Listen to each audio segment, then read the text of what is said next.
Hello and welcome to the second season of the AUA Focus Series, a podcast channel by the AUA Media Lab. I'm Naira Campbell-Kyureghyan and I'm a visiting professor at AUA. And my guest today is Ara Khzmalyan, who is the founder of ADWISE Consulting, and Ara is leading the legal advisory sector of the company since 2015.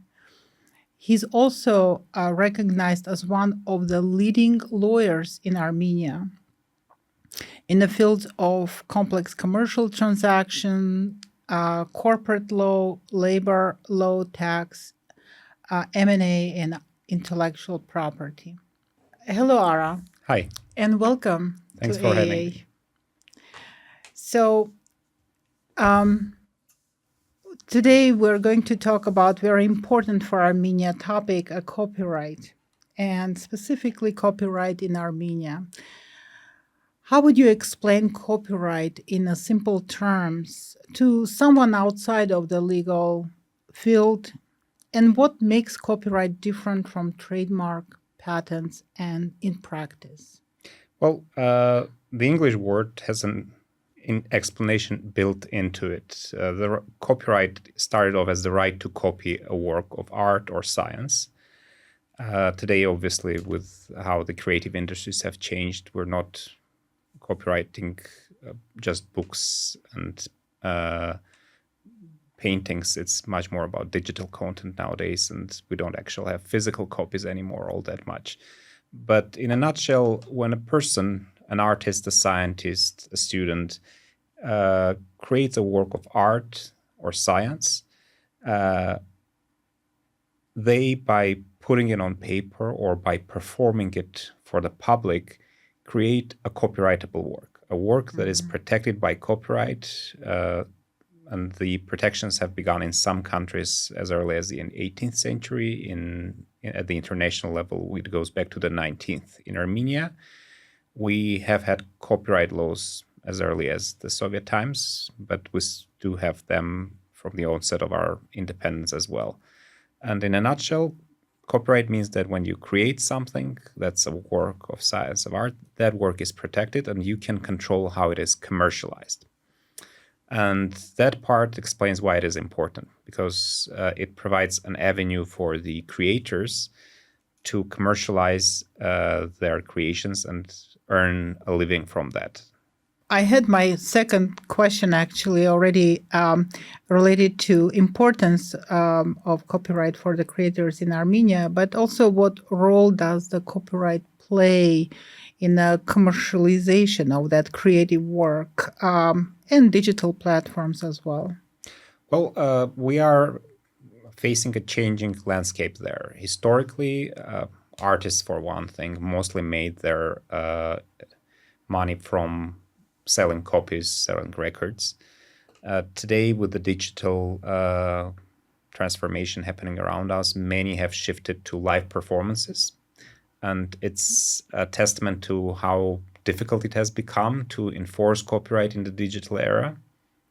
So you have to actually do concerts over selling records because it's much harder to sell records. Right. At the same time, we do still have a lot of ways where copyright can be a direct tool for making money. We still have physical books, we still have digital libraries where you have to pay for access, we still have, obviously, money made of designs, money made of architectural designs, painters, musicians, composers, they still are able to, thanks to the copyright protection for their works, they're able to monetize it. That's understandable. And what is the current legal framework that we have for copyright in Armenia? And also, how does it align with the international conventions like, Berne Convention or WIPO treaties?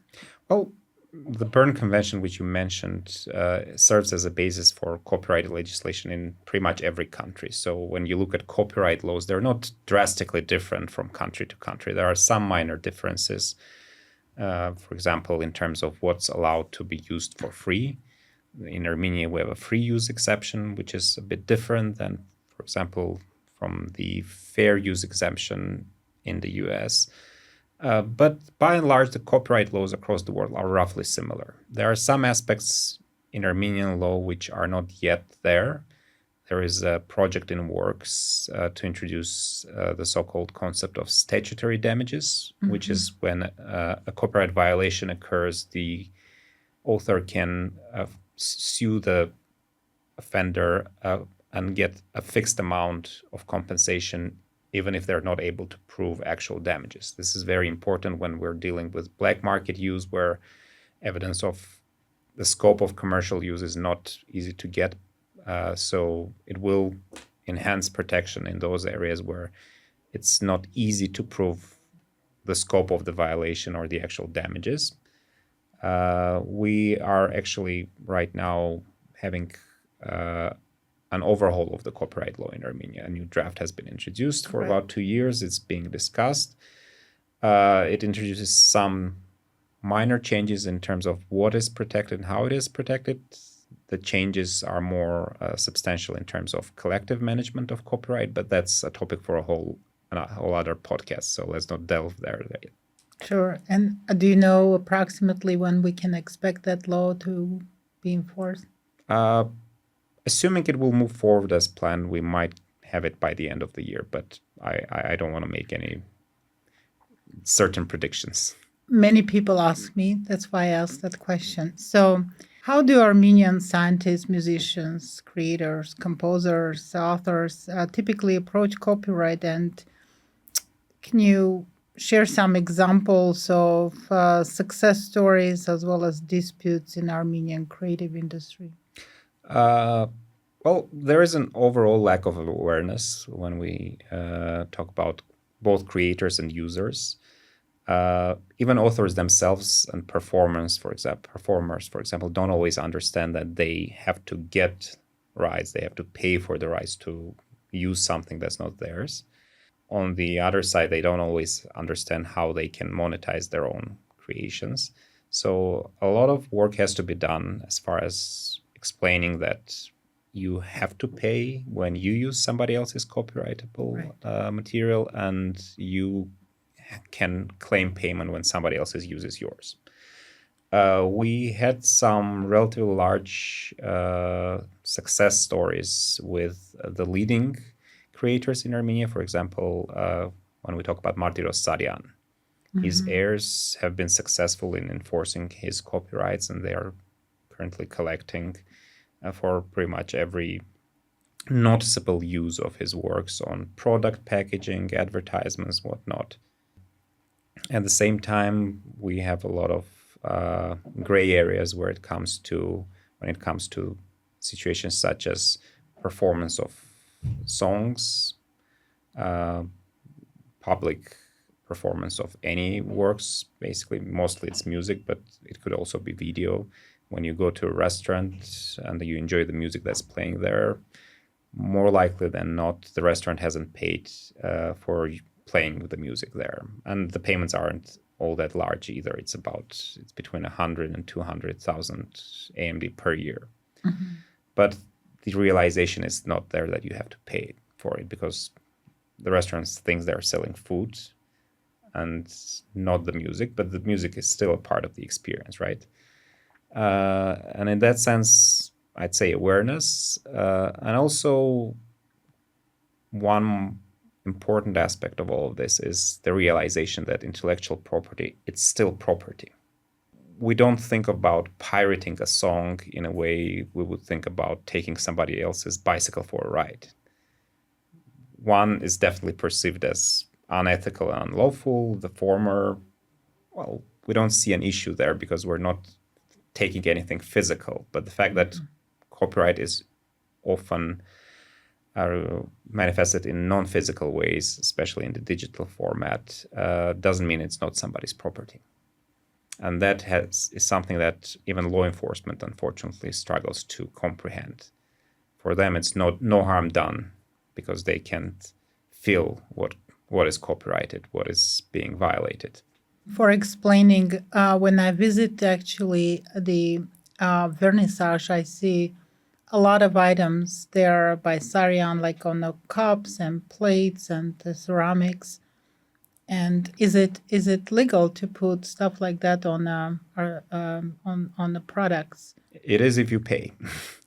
I suspect that most of the retailers in vernissage or the producers who made those items haven't paid royalties to the Saryan family. And this is what I mean by the gray zones. I mean, in Armenia, there are a lot of venues or markets where the sales are often non-formal, informal. They're often hard to trace. The sellers are not large corporations who you can effectively sue and be sure that you will be able to collect if you win. So it's very hard to enforce copyright against small violations. And in that sense, the smaller the violation, the more frequent it usually gets. Think about software. I mean, nowadays many people do pay for software, but I still remember when even Microsoft and Windows, Office and Windows were basically 99.9% of the time pirated, even in government institutions and law enforcement. Nowadays, it's changing. The larger players are more or less compliant with the law. With the smaller players with a smaller scale use, it's still an issue. Statutory damages are, among others, a solution because then the owners of copyright would be able to sue as long as they can prove there was a violation without actually investigating how many items were sold, over what period, for what amounts, then to be able to make actual demands. I see. So I will be very careful buying anything from vernissage without checking. So I'm not sure you can check, but sure. Try to go for something abstract. Sure. So what challenges do Armenian startups and tech companies face with copyright? Especially, I'm interested in software and digital content. Well, the problems are 95% of the time related to software because that's the main IP that startups in Armenia are using. I wouldn't say they face problems as such. I would say that they need to approach their IP a bit more carefully. Very often you would face a situation where a startup company starts developing a certain application, they hire people, and they don't really bother to check what should be put in the contracts, how the relationship with their employees or contractors should be structured to make sure that everything that's being developed for their money ends up being theirs. Luckily, if it's an employee, the default is that work done by the employee creates copyright for the employer, but many companies actually employ individual contractors who are not employees, and then they might end up in a situation where they spend a year developing an app, had 5 employees and 3 contractors working on it, and officially, legally speaking, they don't own the full copyright. So they might end up in a situation where they are trying to get an investor on board. The investor looks into it and sees a problem. Most of the time, it's possible to solve it, to put some agreements in place because people usually assume that, yes, we've been paid for this, we should give the copyrights to the company. But potentially it could end up in a situation where the startup has spent money but couldn't secure complete copyright for their own product. Sure. So are enforcement mechanisms strong enough to protect those people, artists, and software developers? I would separate them into separate categories. With artists, it's not as easy to protect your rights, your IP. Again, because most of the time the violations, the unpaid for use of copyrighted material happens at a very low scale. So you can go after hundreds or thousands of users who download your songs illegally or perform your songs in a restaurant during a wedding ceremony. It's very hard to enforce there. With software, it's easier because usually with software, the breaches are large scale. The other party is still a business. So it's a more structured dispute, let's put it this way. The problem with software is it's harder to show a copyright infringement with software as opposed to, let's say, a painting. Because when you see one painting and something that's been copied from it, an average person can form an understanding and an impression, is this or is this not a copyright infringement? One either does look like the other or doesn't. Mm-hmm. With code, it's much more difficult to actually arrive to a conclusion. Mm-hmm. In the developed countries, there are actually not only the people experts, but there are also expert softwares that will analyze, compare the two pieces of code and come to a conclusion as to whether one has been actually copied from the other. In Armenia, we're not there yet, but you can access that expertise outside of Armenia. It's just a question of costs. Like always, and everywhere. So, Ara, what are the most common mistakes that creators make when dealing with the copyright in Armenia? First, lack of knowledge and awareness. You need to understand what your rights and your obligations are and what steps you need to take to make sure you're protected. Second is not bothering to do the paperwork. Mm-hmm. And the paperwork, it's not really that tedious. All you need a contract which will clearly state who owns the copyright, who uses it, and how much the user pays for what scope, for a certain scope of use. Obviously, you want a lawyer to have a look at it to make sure that the contract is drafted clearly, properly. But a large part of the problems can be solved if you put the right contracts in place. Again, I'm not talking about those small infringements that happen across the board.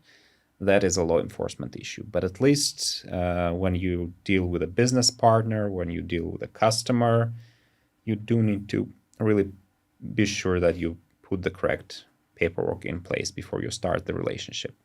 So, Ara, what advice would you give to a young artist or developer to decide how to protect their work, given many restrictions and financial, etc.? And could stronger copyright protection help Armenia attract more investment in creative industries?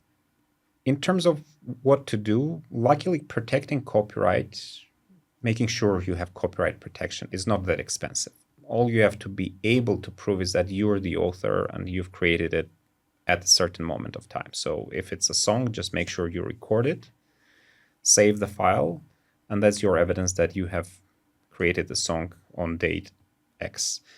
If you're doing it for somebody else, if you're being paid for developing something, be sure to clearly negotiate who gets to keep copyright.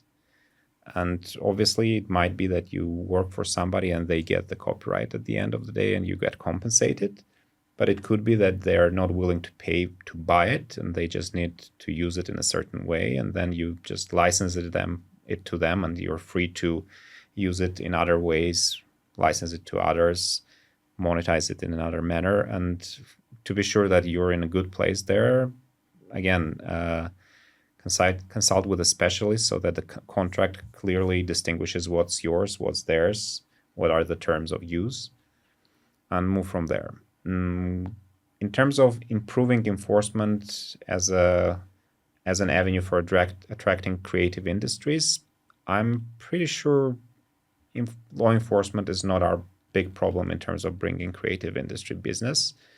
It's the size of the market, and we have had some government policies that are supposed to attract filmmaking, for example, to Armenia, but it's about tax incentives, it's about costs of labor, availability of talent. It's not about copyright protection. So I don't see any direct link between what happens in terms of copyright protection and investments. I do see a link in terms of improving the livelihood of the local authors, that they would definitely benefit from better enforcement in Armenia. So just a quick follow-up. for our viewers. Many people ask me about why do I need to register copyright, and I always give an answer because it's less hassle and might be even cheaper in terms of anytime you write anything, email, you have dated writing, it's copyrighted. Nevertheless, it's not registered. If somebody will steal your writing, you have to prove your damages, you have to prove dates and content, etc., authorship. And with the registration, you basically don't have to go through proof of damages and many other things. So, and it's not expensive. How much approximately it costs to register a copyright in Armenia? Well, the concerns that you mentioned, they're actually applicable to the US. In Armenia, we don't have any formal procedures for registering copyright, and we don't have the need to do that. The difference is in terms of what you can do in case of a violation between registered and unregistered copyright. It's about the US system. There, copyright is protected without registration, but you, as you mentioned, you will have harder time suing because you indeed have to prove real damages. You don't automatically get compensated for legal costs, which is a big issue there. And you can sue for statutory damages. So you can get a fixed compensation. You have to prove how much money you lost. So if you plan to monetize your IP in the US, definitely just go on the Library of Congress website. The last time I checked, I think it was about $30. Anyone with very basic understanding of how to shop online can register their copyright. It's basically you go on the page, you select the type of work, you upload it, and you pay with a credit card. Right, which is easy. It's very easy. It's very intuitive and easy. It's a bit harder with software because you obviously don't want to upload your entire code for everyone to see. There are options to redact some of it. So you might need to consult a specialist if you want to register your software. But with software, it's usually not that important to register because it's easier to prove damages when somebody steals your software. Correct. As opposed to somebody just putting your painting on some magnets for the fridge. Right. How do you see copyright culture evolving in Armenia over the next decade? And I think we started with that conversation about new copyright law and what reforms or awareness campaigns would make the biggest difference here. I don't think there's a single recipe for solving all the issues here. And we need to acknowledge that there has been a lot of improvement. When I started out my career over 20 years ago, there were probably under 5 or 10 businesses in Armenia that paid for their software licenses. I was lucky to work for one of them. Today, most of the businesses actually do pay for their licenses. Government used to use proprietary software. Now they generally use licensed software. They pay for software development. People pay for subscriptions on Netflix, Amazon, and whatnot. So the situation is changing gradually. It will not drastically change overnight, no matter what is done. The awareness raising, the law enforcement, they have to be improving and they have to be consistent over time to make an impact. Doing a course here and there, doing a training for a small audience, yes, it does have a small impact. But if it's not consistent, if it's not comprehensive, and if it's not done for a long time, it will be a dent. Big change, it will come over a long periods of time, provided the government does a better job at enforcement. And I'm talking about law enforcement agencies. They are not really equipped nowadays to handle IP violations, so they need to be trained. They need to understand what they're dealing with. They might need some extra tools. And they need capacity. We need to have specialists who are most of their time dealing with IP infringements. You can't have a person investigating thefts or our type of ordinary crime deal with IP and do a good job at it. So we do need specialization. Makes sense. And how do you think universities and research institutes or handle copyrights for academic publications and educational material? Well, I can't say I have done research on that, but from what I see currently, universities do pay attention to phasing out plagiarism to the extent they can. They do actively use at least anti-plagiarism software to weed out any obvious examples. It's easier when the text is in English or in Russian. It's harder if it's in Armenian, obviously, because you don't have as many sources to compare it to. And if they're in another language and it's just a translation, which is obviously still a breach, you might not be able to catch it as easy. But I think the universities are doing a fair job there. They definitely could use some more courses on IP in general and on copyright specifically. And obviously, they need to make sure that they are actually not violating copyright themselves in terms of the books that they make available to the students. I mean, libraries obviously can make the books available. It's totally lawful. But we do see from time to time that universities tend to upload ebooks or scans of books on some shared drives, make those accessible to students. That's an issue. At AUA, we actually do very well with that regards. Our librarians actually have whole session for the faculty related to that. I was really impressed when I first arrived to AUA in 2023. So, and one last question, since we're talking about universities, since AUA now has a tech transfer office, and we have also our EPIC Center for Entrepreneurship, and how can those type of centers and incubators better support copyright awareness among participants? Well, I think it starts with letting people know when to ask questions. Most of the time, somebody has an idea, they want to run with it. The earlier you tell them that, hey, you need to check not just in terms of marketing and commercial viability, check with a lawyer whether there's an IP issue here and what to do to protect it. So just let people know that if they start something that has an IP component in it, and specifically copyright component in it, to make sure that they discuss it with a specialist. With that, Ara, I want to thank you very much for this very interesting and I think needed conversation today about copyright. Thanks a lot. And I want to also thank our viewers for spending this hour with us.